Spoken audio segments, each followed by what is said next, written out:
Conductor bus ಬಳಿ ಬಂದವನು, ಅಲ್ಲೋ ಡ್ರೈವರಣ್ಣ, ಸ್ವಲ್ಪ ನೋಡಿ ಮಾಡಿ ಬಿಡಬಾರದೇನೋ ಮಾರಾಯ, ಒಳ್ಳೆ ಹೆಣ ಕಾಯೋ ಯೋಗ ತಂದಿಟ್ಟೆಯಲ್ಲ ನನಗೆ, ಎಂದು ಗೊಣಗಿದ. ಹೆಣ ಬೇಕಾದರೆ ನೀನು ಕಾದುಕೋ, ಈ ಊರಿಗೆ ಬಸ್ಸು ಓಡಿಸೋದು ಮಾತ್ರ ಇನ್ನು ನನ್ನಿಂದ ಸಾಧ್ಯವಿಲ್ಲ. ಈ ಆಕ್ಸಿಲ್ ಮುರಿದಿರೋದು 4ನೇ ಸಾರಿ. ಕಂತ್ರಿ ನನ್ನ ಮಕ್ಕಳು ಈ ಚಂದಕ್ಕೆ ರೋಡ್ ರಿಪೇರಿ ಶಾಸ್ತ್ರ ಬೇರೆ ಮಾಡಿದ್ದಾರೆ. ನಮ್ಮ ಸಾವುಕಾರರ ಮುಖ ಹೆಂಗೆ ನೋಡಲೋ ಶಂಕರ. ಬಸ್ಸು ಹೀಗೆ ತಿಂಗಳಿಗೆ 1 ಆಕ್ಸಿಲ್, ವಾರಕ್ಕೆ 1 ಟಯರ್ ಹೋಗುತ್ತಿದ್ದರೆ ಅವರಾದರೂ ಎಲ್ಲಿಂದ ಸಂಬಳ ಕೊಡುತ್ತಾರೆ? ಈ ಹಾಳೂರಿಗೆ ರಸ್ತೆ ಯಾಕೆ, ಬಸ್ಸು ಯಾಕೆ? ಕಳ್ಳ ನನ್ನ ಮಕ್ಕಳ ಈ ಕೊಂಪೆಗೆ ಬೆಂಕಿ ಹಾಕಬೇಕು ಎಂದು ಖೂನಿಯಾದ ಮಗಳಿಗೆ ಹಲುಬುತ್ತಿದ್ದ ಬಾಯಮ್ಮನಂತೆಯೇ ಹಲುಬತೊಡಗಿದನು. ಹಲವರು ಬಸ್ ಹಾಳಾದುದಕ್ಕೆ ಸಂತಾಪ ಸೂಚಿಸಿದರು. ಒಬ್ಬ, ಆ ಸತ್ತಾರ್ ಸಾಬು ಕಂತ್ರಾಟು ಮಾಡ್ತೀನಂತ 12,000 ತಿಂದಿದ್ದಾನೆ, ಸೂಳೆ ಮಗ ಏನು ಸತ್ತನೋ, ಬಸರೀರಿಗೆ ಹೆರಿಗೆ ಆಗುತ್ತೆ ಇಲ್ಲಿ ಒಯ್ದರೆ ಎಂದು ದಾರಿ ಕಂಟ್ರಾಕ್ಟ್ರು ಮಾತಾಡಿದ ಸತ್ತಾರ್ ಸಾಬುಗೆ ಬಯ್ಯತೊಡಗಿದ. ಸೈ ಸೈ, ಎಲ್ಲಾ ಇಂಥ ಕುತ್ತಿಗೆ ಕುಯ್ಯೋ ಸೂಳೆ ಮಕ್ಕಳೇ ಎಂದು ಇನ್ನೊಬ್ಬ ಉತ್ತರಿಸಿದ. ಆ ರಸ್ತೆಗೆ ಇನ್ನೊಂದು ಹಿನ್ನೆಲೆಯೂ ಒಂದು ಚರಿತ್ರೆಯೂ ಇತ್ತು. ಊರವರು ಸತ್ತಾರ್ ಸಾಬಿಯನ್ನು ಬೈದಂತೆಯೇ ಸತ್ತಾರ ಸಾಬಿ ಊರವರನ್ನು ಹೀನಮಾನ ಬೈಯುತ್ತಿದ್ದ. ಏಕೆಂದರೆ ಆ ರಸ್ತೆಗೆ ಮಂಜೂರಾಗಿದ್ದ 12,000 ರೂಪಾಯಿಗಳಲ್ಲಿ 2,000 ರೂಪಾಯಿಗಳು ಅನಧಿಕೃತವಾಗಿ ಇನ್ನೂ ಊರವರಿಂದ ಬರಬೇಕಿತ್ತು. ಸತ್ತಾರ್ ಸಾಬು ಊರವರಿಂದ ಹಣ ಸಂದಿದೆ ಎಂದು ಹೇಳಿ ತಾಲ್ಲೂಕು ಬೋರ್ಡಿನಿಂದ ಮಂಜೂರಾದ ಹಣ ಪಾವತಿ ಮಾಡಿಸಿಕೊಂಡಿದ್ದ. ಇತ್ತ ಊರವರೆಲ್ಲ ಕುಯಿಲಾಗಲಿ, ಹಣದ ಬದಲು ಭತ್ತವನ್ನೇ ಕೊಡುತ್ತೇವೆ ಎಂದು, ಕುಯಿಲಾದ ನಂತರ ಮಾರಿ ಹಣವನ್ನೇ ಕೊಡುತ್ತೇವೆಂದು ಸಬೂಬು ಹೇಳಿ ತಪ್ಪಿಸಿಕೊಂಡು ಸತ್ತಾರ ಸಾಬುಗೆ ತಾಲ್ಲೂಕು ಬೋರ್ಡಿಂದ ಹಣ ಪಾವತಿಯಾಗಲು ರಸ್ತೆ ಕೆಲಸ ಸಂಪೂರ್ಣ ಆಗಿದೆ ಎಂದು ಬರೆದುಕೊಟ್ಟರು. ಕೊನೆಗೆ ಊರಿನವರ ಪಾಲು ಬರದೇ ಹೋದಾಗ ಸತ್ತಾರ್ ಸಾಬು ಗಲಾಟೆ ಮಾಡಿದುದಕ್ಕೆ ರಸ್ತೆ ಕೆಲಸ ಸರಿಯಾಗಲಿಲ್ಲ. ನಾವು ತಾಲ್ಲೂಕು ಬೋರ್ಡಿಗೆ ತಕರಾರು ಹಾಕುತ್ತೇವೆ ಎಂದು ಗಲಾಟೆ ಮಾಡಿದರು. ಹೀಗಾಗಿ ಸತ್ತಾರ್ ಸಾಬು ಧೂಪದ ಮರದ ತಿರುವಿನಲ್ಲಿ ಚರಂಡಿಗೆ ಅಡ್ಡಲಾಗಿದ್ದ ಭಾರಿ ಬಂಡೆಯೊಂದನ್ನು ತೆಗೆಯದೆ ಹಾಗೆ ಬಿಟ್ಟ. ಅದು ನೆಲದೊಳಗೂ ಬಹಳ ಆಳವಾಗಿ ಇದ್ದುದರಿಂದ ಅದನ್ನು ಡೈನಮೈಟು ಹಾಕಿ ಒಡೆದೇ ತೆಗೆಯಬೇಕಿತ್ತು. ಕುಬಿ ಬಹಳ ಹೊಡೆದಾಡಿ ತಾಲ್ಲೂಕು ಬೋರ್ಡಿನಲ್ಲಿ ಆ ಬಂಡೆ ತೆಗೆಸಲು ಏರ್ಪಾಡು ಮಾಡಿದ್ದ. ಕುಬಿಯ ಮನಸ್ಸಿನಲ್ಲಿ ಆ ಬಂಡೆಯು ಇಡೀ ಊರಿನ ಹಿಂದುಳಿದಿರುವಿಕೆಗೆ ಒಂದು ಪ್ರತೀಕದಂತೆ ಇತ್ತು. ಊರವರಿಗೆ ಆ ಬಂಡೆ ತೆಗೆಸುವ ಇಷ್ಟವೇ ಇದ್ದಂತಿರಲಿಲ್ಲ. ಆ ಬಂಡೆಯ ಮೇಲೆ ಒಂದು ರಣ ಕೂರುತ್ತದಂತೆ ಇತ್ಯಾದಿ ಕಲ್ಪನೆಗಳನ್ನು ಸೃಷ್ಟಿಸಿದ್ದರು. ಭೈರಾಪುರದ ಜನರಿಗೆ ಒಂದು ಬಗೆಯ ಗೂಢ ದ್ವೇಷ ಆ ಹೊಸ ರಸ್ತೆಯ ಮೇಲೆ ಮೂಡತೊಡಗಿತ್ತು. ಆ ರಸ್ತೆಯಾದ ಮೇಲೆ ಹಾಸನದಿಂದ ಲೆವಿ ಭತ್ತ, ಸಾಲ ಮುಂತಾದವುಗಳ ವಸೂಲಿಗೆ ಡೆಪ್ಯೂಟಿ ಕಮಿಷನರ್ ಮುಂತಾದವರು ಬರತೊಡಗಿದ್ದರು. ಯಾವುಯಾವುವೋ ನಿಧಿಗಳಿಗೆ ವಂತಿಗೆ ಕೂಡಿಸುವವರು ಒಳ್ಳೆಯ ರಸ್ತೆ ನೋಡಿ ದಿಕ್ಕು ಬದಲಾಯಿಸಿ ಇತ್ತ ಬರತೊಡಗಿದರು. ನೆಂಟರಿಷ್ಟರ ಓಡಾಟವೂ ಹೆಚ್ಚತೊಡಗಿತು. ಕಾಫಿ, ಹಾಲು ಇತ್ಯಾದಿಗಳು ಎಲ್ಲರ ಮನೆಯಲ್ಲಿ ಹೆಚ್ಚು ಖರ್ಚಾಗತೊಡಗಿತು. ಆಗಿಂದಾಗ್ಗೆ ಕರಾಬು ಕಂಟ್ರಾಕ್ಟರ್ ವೆಂಕಟಶೆಟ್ಟಿಯ ಕಡೆಯ ಎಕ್ಸೈಸ್ ಪೊಲೀಸಿನವರು, ಗೂಂಡಾಗಳು ಗುಮಾನಿ ಇದ್ದ ಮನೆಗಳ ಮೇಲೆಲ್ಲ ದಾಳಿ ಮಾಡತೊಡಗಿದರು. ಕಳ್ಳಬಟ್ಟಿ ಉಪಕರಣಗಳ ಜೊತೆಗೆ ಸಿಕ್ಕಿದ್ದನ್ನೆಲ್ಲ ದೋಚತೊಡಗಿದರು. ಕಾಫಿ ಕಳ್ಳ ಸಾಗಾಣಿಕೆ ಹಿಡಿಯುವವರು ಸಹ ವಕ್ಕರಿಸಿ ಹಿತ್ತಿಲಲ್ಲಿದ್ದ ಮೂಟೆ ಬಿಚ್ಚಿಸತೊಡಗಿದರು. ಇವುಗಳೆಲ್ಲದರ ದೆಸೆಯಿಂದ ಅಪ್ರಜ್ಞಾಪೂರ್ವಕವಾಗಿ ಭೈರಾಪುರದ ಜನ ಆ ಹೊಸ ರಿಪೇರಿಯಾದ ರಸ್ತೆಯನ್ನು ದ್ವೇಷಿಸತೊಡಗಿದರು. ಮಳೆಗಾಲ ಈ ನಡುವೆ ಆರಂಭವಾಗಿ ಮಳೆ ನೀರಿನ ಭಾರೀ ಪ್ರವಾಹ ಬಂದು ಬಂಡೆಗೆ ಅಪ್ಪಳಿಸಿ ಅಡ್ಡ ತಿರುಗಿ ರಸ್ತೆಯ ಮೇಲೆಲ್ಲ ಹರಿಯತೊಡಗಿತ್ತು. ರಸ್ತೆಗೆ ಹಾಕಿದ್ದ ಜಲ್ಲಿ, ಕಲ್ಲು ಎಲ್ಲಾ ಪಕ್ಕಕ್ಕೆ ಜರುಗಿ ಉರುಳಿ ಚರಂಡಿ ಸೇರಿತು. ಎತ್ತಿನ ಗಾಡಿಗಳು ತಿರುಗಾಡಿದುವು. ಉಕ್ಕಿನ ಹಳಿ ಕಟ್ಟಿಸಿದ್ದ ಅವುಗಳ ಚಕ್ರದ ಜಾಡಿನಲ್ಲಿ ನೀರು ಹರಿದು ಭಾರೀ ಕೊರಕಲಾಗಿ ಅಲ್ಪಕಾಲದಲ್ಲೇ ಕಾರು ಜೀಪುಗಳ ಸಂಚಾರಕ್ಕೆ ರಸ್ತೆ ಅಯೋಗ್ಯವಾಗಿ ಹೋಯಿತು. ಲೈನು ಬಸ್ಸು ಟ್ರಿಪ್ಪಿಗೆ ಒಂದು ಸಾರಿಯಂತೆ ಗ್ಯಾರೇಜಿಗೆ ಹೋಗಿ ಬರತೊಡಗಿತ್ತು.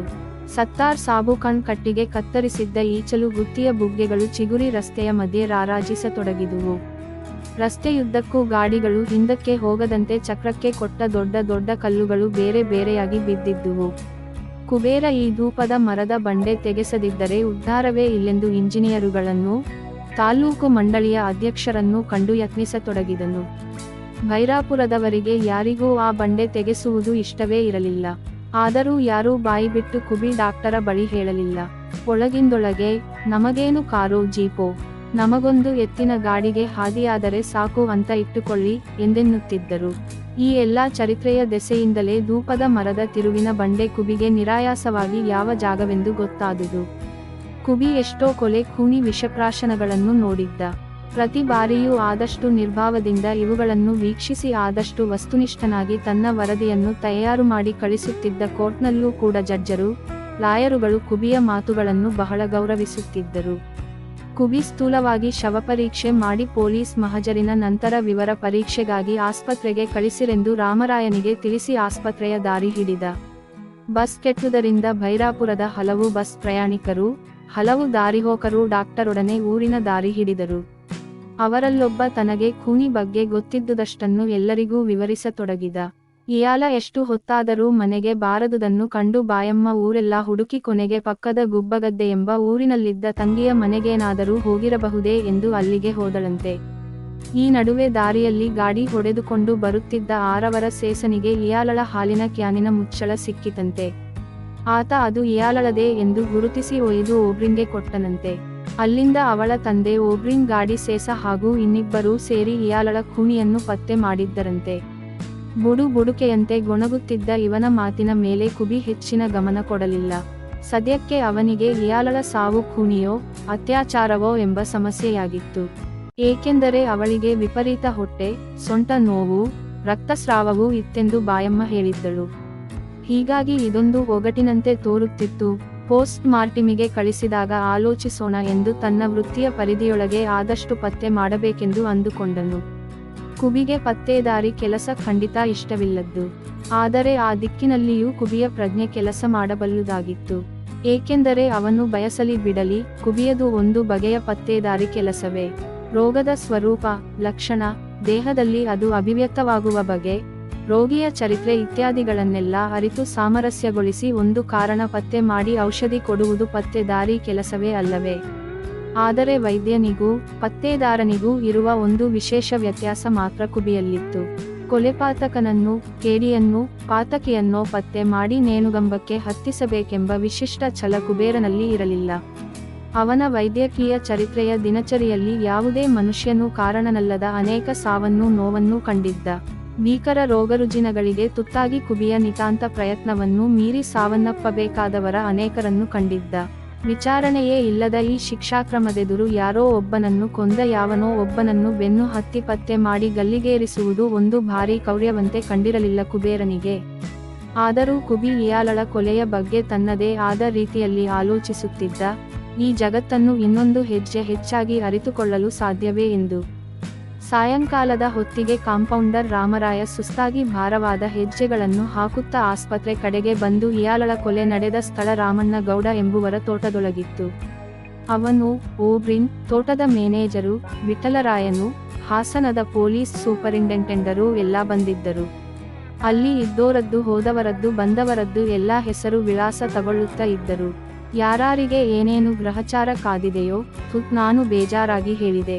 ಡಾಕ್ಟರು ಪರೀಕ್ಷೆ ಮಾಡೋದೆಲ್ಲ ಮಾಡಿಯಾಗಿದೆ. ಇನ್ನು ಹೊಟ್ಟೆ ಕುಯ್ದು ನೋಡಲಿಕ್ಕೆ ಇದೇನು ಪಾಯ್ಜನ್ ಕೇಸಲ್ಲವಲ್ಲ, ಡಿಟೇಲ್ ಪೋಸ್ಟ್ ಮಾಸ್ಟಮ್ ಯಾಕೆ ಅಂತ.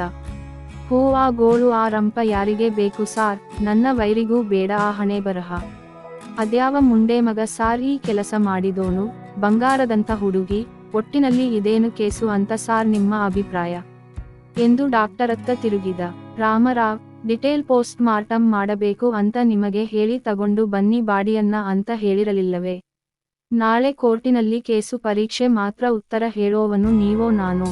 ನೀವು ಏನೂ ಬೇಡ ಎಂದರೆ ಆ ಪೊಲೀಸಿನವರು ಇನ್ನೂ ಅಲಕ್ಷ್ಯ ಮಾಡುತ್ತಾರೆ ಎಂದು ಕುಬಿ ರಾಮರಾಯನ ಮೇಲೆ ಒಮ್ಮೆಲೆ ರೇಗಿದ. ಇಲ್ಲ ಸಾರ್, ಅಲಕ್ಷ್ಯ ಮಾಡುವಂತೆ ಕಾಣಲಿಲ್ಲ. ಪೊಲೀಸು ನಾಯಿ ತಗೊಂಡು ಬತ್ತಾರಂತೆ, ಭೈರಾಪುರಕ್ಕೆ ಸ್ಪೆಷಲ್ ಸಿಐಡಿ ಸ್ಯಾಡನ್ನು ಕಳಿಸುತ್ತಾರೆಂದು ತೋರುತ್ತದೆ ಎಂದು ಸಬೂಬು ಹೇಳುವ ಧಾಟಿಯಲ್ಲಿ ಹೇಳಿ ರಾಮರಾಯ ಬೀಸುವ ದೊಣ್ಣೆ ತಪ್ಪಿಸಿಕೊಳ್ಳುವಂತೆ ನುಸುಳಿಕೊಂಡ. ವಿಡಿಯೋ ಇಷ್ಟವಾದರೆ ಲೈಕ್ ಮಾಡಿ, ಶೇರ್ ಮಾಡಿ ಮತ್ತು ಸಬ್ಸ್ಕ್ರೈಬ್ ಮಾಡಿ. ಇನ್ನು ಮುಂದಿನ ವಿಡಿಯೋಗಳಲ್ಲಿ ಇನ್ನಷ್ಟು ವಿಷಯಗಳನ್ನು ತಿಳಿದುಕೊಳ್ಳೋಣ.